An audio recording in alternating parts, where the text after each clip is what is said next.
canal do professor Thiago Lira, estamos começando mais um vídeo de filosofia para o Enem, tá? Eu sei que tenho demorado um pouquinho para colocar os vídeos, mas faço isso com muito amor, muito carinho para vocês, tá? A filosofia é minha paixão. Então, o que acontece? Demorou um pouquinho, minha filha nasceu, né? Minha linda Sofia, tá? Então, vamos começar agora a aula 7. Na aula 6, nós falávamos da filosofia da Idade Média, tá? Centrada ali no teocentrismo, ou seja, uma filosofia ainda muito ancorada no cristianismo, tá bom? Vamos então agora para essa aula 7, onde vamos falar de uma filosofia mais da Idade Moderna. Eu sei que não é estanque, não é muito fácil fazer divisão da Idade Média para a Idade Moderna, tem muito historiador que se divide, tá? Mas para fins didáticos, vamos pensar essa Idade Moderna aí com o fenômeno do Renascimento, tá bom? Que é um movimento aí cultural, científico, onde vamos tentar, pelo menos na Europa, tá? Superar os dogmas, vamos dizer assim, de uma filosofia cristã, tá? E o Renascimento nada mais é, a grosso modo, uma manifestação artística, cultural, filosófica, tá? E por que não científica, onde nós vamos resgatar valores da filosofia clássica grega, que nós vimos lá no início, nos primeiros vídeos nossos aqui, com Platão, Aristóteles, Sócrates e todas essas escolas que são derivadas desse pensamento da Grécia Antiga. Beleza? A filosofia moderna, pessoal, então, teoricamente, ela está nesse limiar de uma filosofia um pouco mais científica. Existe um filósofo que se caracteriza muito nessa transição, que é Francis Bacon. Francis Bacon, de alguma forma, ele quer introduzir um modelo científico por meio da filosofia, tá? Claro que não é essa ciência que a gente conhece hoje, tudo bem? Mas de alguma forma é tentar transformar a filosofia com um método e de alguma forma transformar a filosofia um pouco mais separada dos dogmas de uma teologia, tá? Outros autores se caracterizam muito aí. Queria só dar um pitaco com vocês também, do ponto de vista científico. Nós temos, pessoal, neste momento, pensando em século XIV, século XV, até século XVI, uma transição entre o que a gente chama do Renascimento e o que depois vai desembocar no Iluminismo, tá bom? Que é um outro fenômeno, uma outra manifestação que também tem cunho científico, cultural e enfim, vai modificar a Europa, vocês sabem disso, desembocando lá em 1789 da Revolução Francesa e mudando todo o paradigma político, tá bom? Que a gente conhece aí com essa ascensão da burguesia. Mas pensando em Idade Moderna, você tem, por exemplo, na ciência, uma teoria, né? Uma teoria científica de que a Terra não é mais o centro do universo, né? O que a gente chama de heliocentrismo, onde você tem ali Copérnico e Galileu, tá? Ou seja, isso vai, de alguma forma, dar um baque muito grande. Freud, né? Grande psicanalista, o pai da psicanálise até cita muito isso, que é o que a gente chama de um golpe do narcísico, uma vez que nós achávamos que era o centro do universo, né? De alguma forma, enquanto planeta. Mas não, vem ali a teoria de Copérnico, de Galileu, tá? E há realmente, então, essa tendência ao cientificismo. Tudo bem? Então, Francis Bacon, esse filósofo, ele quer o quê? Trazer a filosofia para uma região que possa, de alguma forma, dialogar e dar realmente amparo para o conhecimento científico. Tudo bem? Se você olhar para a Idade Média, a gente tem uma filosofia muito ancorada na Igreja Católica, né? Eu citei dois grandes expoentes aqui, que é São Tomás de Aquino e Santo Agostinho, tá? Com as suas obras, onde muitos dos pensamentos filosóficos que são produzidos, maravilhosos, tá bom? De alguma forma, é um resgate à tradição cristã para a explicação de muitas questões metafísicas, como a existência de Deus, tá? E por ali vai. Agora, nessa idade moderna, você tem muitas correntes filosóficas, eu estou fazendo aqui um resumaço mesmo, tá? Muitas correntes filosóficas que se destacam. Mas antes eu separei para vocês algumas características do que vem a ser esse renascimento cultural que vai influenciar, claro, essa filosofia da Idade Moderna, tudo bem? Nós temos ali o antropocentrismo, tudo bem? Que é o quê? Essa valorização realmente do ser humano, tá? Nós temos o naturalismo, de alguma forma, que é a valorização da natureza como obra de Deus, mas interligada ao ser humano. O racionalismo, e aí a gente tem que pensar, por exemplo, em Descartes, tudo bem? Que de alguma forma vai mudar também a filosofia com o seu método cartesiano e a sua máxima que vocês devem conhecer, que é penso, logo existo, tudo bem? Descartes parte de uma dúvida hiperbólica, onde ele deveria duvidar de tudo, tá? O filósofo Descartes, e aí chega, e eu estou resumindo muito, tá? Colocando essa razão da seguinte forma: há apenas um argumento que eu não posso duvidar, que é que há realmente um pensamento. Tá? Isso pode parecer bobeira, mas não é, porque rompe com muita tradição filosófica, colocando realmente o racionalismo e o movimento do pensamento, tá, em ação. Tá bom? Outra característica importantíssima que eu falei para vocês aqui é o heliocentrismo. O que é o heliocentrismo? O heliocentrismo defendia o Sol como o centro do universo, tá? Diferente da Terra, como eu falei para vocês. Tudo bem? Muitos precursores do heliocentrismo morreram queimados na fogueira, tá? E aí a gente pode aí colocar como um grande filósofo, então, tudo bem? Inclusive eu lembro da obra História da Filosofia de Will Durant, que ele cita, por exemplo, Giorgio Bruno, né? um filósofo, pesquisa no Google, que ele afirmava que a Terra não era o centro do universo, e ele foi um dos que foram para a fogueira por causa da Santa Inquisição e toda aquela questão ligada à Igreja Católica. Aí vale a pena assistir ao filme inspirado no livro de Humberto Eco, Em Nome da Rosa. Tá? Então, pessoal, Galileu, né, por exemplo, chegou a fazer demonstração científica de que a Terra girava ao redor do Sol, mas foi obrigado, inclusive, a se calar para que não fosse realmente para a fogueira. Pesquisa essa história aí, porque realmente é verídica. Galileu, ele realmente teve que, de alguma forma, negar a sua teoria para que não fosse para a fogueira. Então, pessoal, esse renascimento cultural, né, que é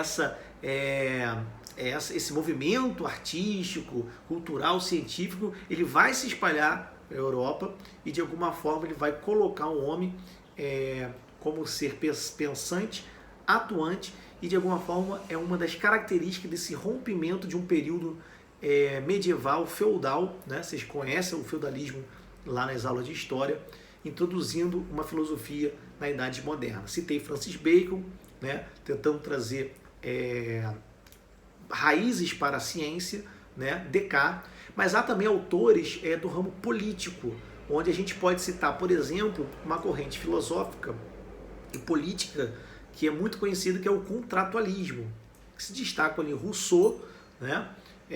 Rousseau, por exemplo, com a sua obra Contrato Social, tá? Nós temos também o Leviatã, de Thomas Hobbes, né? O que consiste no contratualismo? De alguma forma, é claro que Rousseau, Thomas Hobbes vão ter divergência entre si. A grande divergência entre Rousseau e Thomas Hobbes, já vou falar para vocês. Mas o que é o contratualismo? O contratualismo, de alguma forma, é uma filosofia que tende a pensar o Estado, tudo bem? Esse Estado que nós conhecemos hoje, claro que o Estado que nós conhecemos hoje, século XXI, fruto de muitas transformações ao longo dos séculos, principalmente depois da Segunda Guerra Mundial, é o Estado democrático de direito, onde existe o império da lei, tá? Mas com atravessamentos principiológicos, principalmente o princípio da dignidade humana, que está na nossa Constituição Federal de 1988. Mas pensando ainda, século XV, século XVI, tá? O que é o contratualismo? É pensar esse Estado, tudo bem, de alguma forma, onde os cidadãos, de alguma forma, assinam tacitamente, implicitamente um contrato com esse Estado que deve prover segurança, tá? E reger a vida em sociedade. A grande diferença, e eu estou reduzindo muito aqui, eu volto a dizer, tá? Isso aqui é uma aula para apoiar vocês para o Enem. A grande diferença de Rousseau, tudo bem? que escreveu, por exemplo, O Bom Selvagem, O Contrato Social, e Thomas Hobbes, que escreveu o clássico Leviatã, é que Rousseau, de alguma forma, entendia que o homem, no seu estado de natureza, era bom, tá? Mas o meio o corrompia. Tanto é que o Rousseau tem um escrito que vai falar sobre a propriedade privada, que diz que o grande problema da sociedade é a sociedade privada. Só para vocês entenderem, Rousseau foi um grande pensador, pessoal. Ele escreveu, teve uma obra ligada à educação que se chama Emílio. Vocês devem pesquisar também, que é uma obra sensacional, tá? Rousseau. E, enfim, para vocês entenderem como que a Rousseau tinha uma mente que abrangia várias áreas realmente do saber. Emílio é uma obra que vai falar sobre educação, ele conta uma história de uma criança que é educada com alguns ditames pedagógicos, depois vai sofrer críticas de Voltaire, né, um filósofo francês, muito conhecido também. Voltaire, aliás, adorava uma briga, né? Voltaire escreveu um livro chamado Cândido, que nada mais é do que uma resposta a um outro filósofo chamado Leibniz, que, enfim, Leibniz tem toda uma teoria das mônadas, vocês pesquisem também no Google. Você vê como é que essa época era uma fervescência, estava fervendo realmente o pensamento filosófico, e vocês podem perceber que de alguma forma muito ligado também ao científico. Mas Voltaire também brigou com Leibniz, porque Leibniz dizia que nós vivemos no melhor dos mundos, que Deus poderia criar, e Voltaire, com seu ceticismo, tá, escreve uma obra chamada Cândido, que é uma obra pequena, podem ler, é muito boa a leitura, onde é uma crítica, né, um personagem que sofre todos os problemas da humanidade, guerras, é separado da sua amada, enfim, uma espécie de Jó da Bíblia, vocês devem conhecer, tá? Mas mesmo assim ele achava que vivia no melhor dos mundos possíveis. Estou fazendo um resumão aqui, tá? Voltando ao contratualismo, então Rousseau, tá, tinha esse pensamento de que o homem era naturalmente bom. Thomas Hobbes, que escreveu o Leviatã, de alguma forma, estou resumindo muito, vai dizer que não. De alguma forma, o ser humano precisa estar organizado, tudo bem? Aí entra a figura do Estado, porque senão o homem é o lobo do homem. Uma outra frase aí clássica,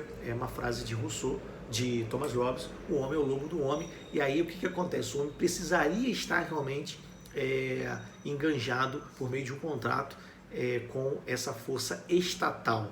Tudo bem? Claro que eu estou falando de Estado, volto a dizer, não tem a ver com esse Estado que nós conhecemos. Esse Estado, inclusive, que eu estou falando, é muito centrado na figura do rei, do monarca.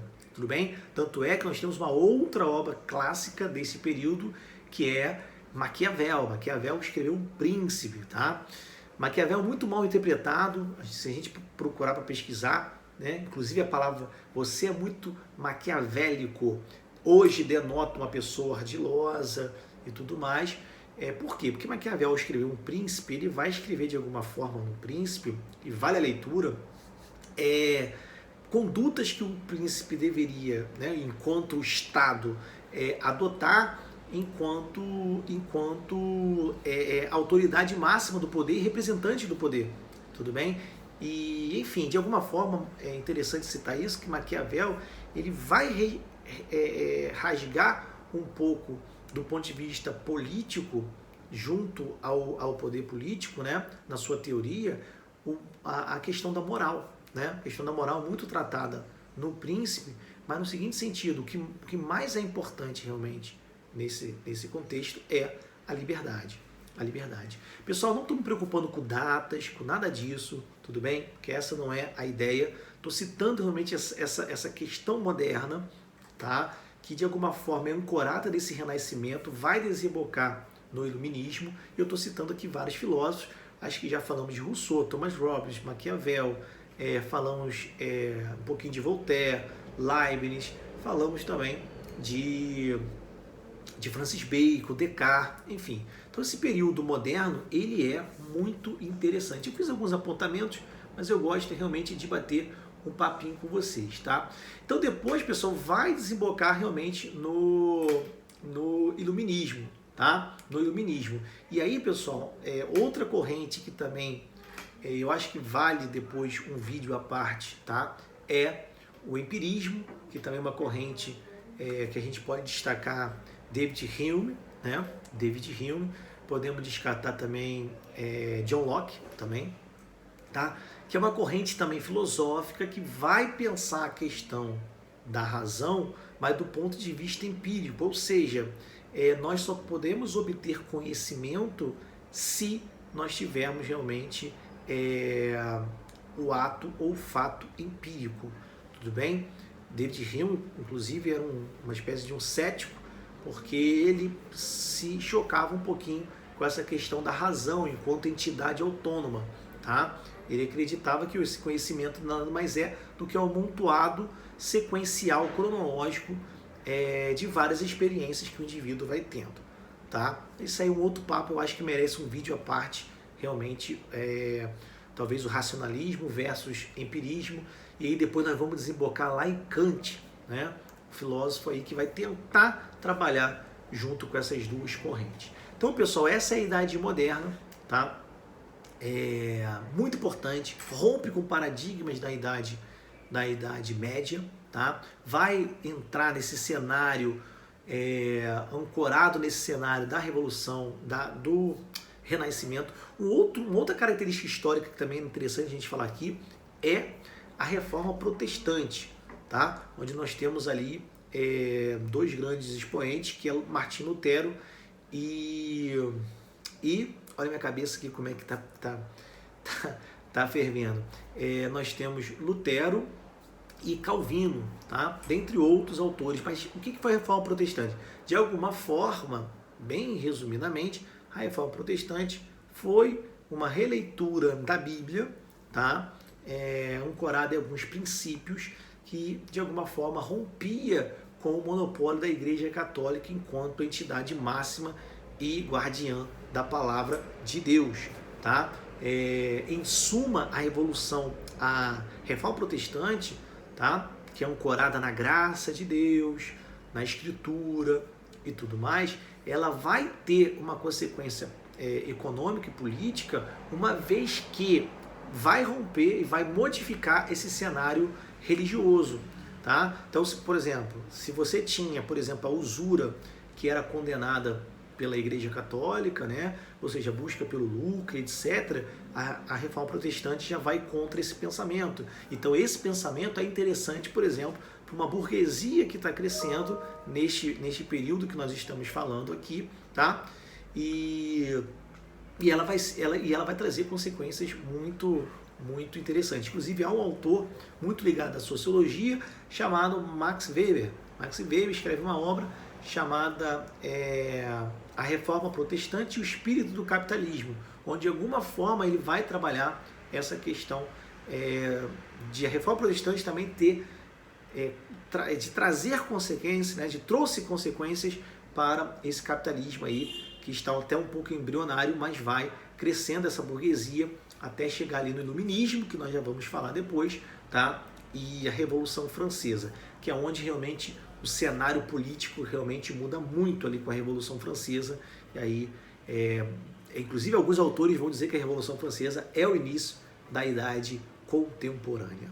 Então, pessoal, essa filosofia moderna, tá? Tem características científicas, tem características ancoradas nessa questão religiosa que eu falei para vocês, características políticas aí com os contratualistas, tá? Muito interessante toda essa filosofia moderna, citei aqui vários autores. Eu poderia falar de mais algumas coisas, mas vou deixar depois para falar junto com o Iluminismo, onde a gente poderia falar do positivismo de Augusto Comte, que também tem a ver um pouco com essa questão cientificista. Eu poderia falar também de outros assuntos, como o utilitarismo, também de John Stuart Mill, mas vamos deixar isso um pouquinho para depois. Eu acho que é interessante eu cravar um vídeo aqui para vocês de Idade Moderna, outro do Iluminismo, tá? Aqui eu falei um pouco do Renascimento, do Iluminismo, e depois eu vou falar um pouquinho de correntes filosóficas, como talvez o contratualismo, o empirismo, o racionalismo, tá? Posso falar do utilitarismo, também falar um pouquinho do positivismo de Augusto Comte, ou seja, todas essas manifestações filosóficas que de alguma forma, inclusive, vai desembocar num filósofo muito importante chamado Russell, tá? Com a sua fenomenologia. Bom, em suma, tá? Acho que esse vídeo já está longo demais, praticamente 20 minutos. Um grande abraço para vocês. Curta aqui o canal, se inscreva no canal, é feito com muito carinho, muito amor, tá? E é isso aí. Bons estudos para vocês. Valeu, vamos lá!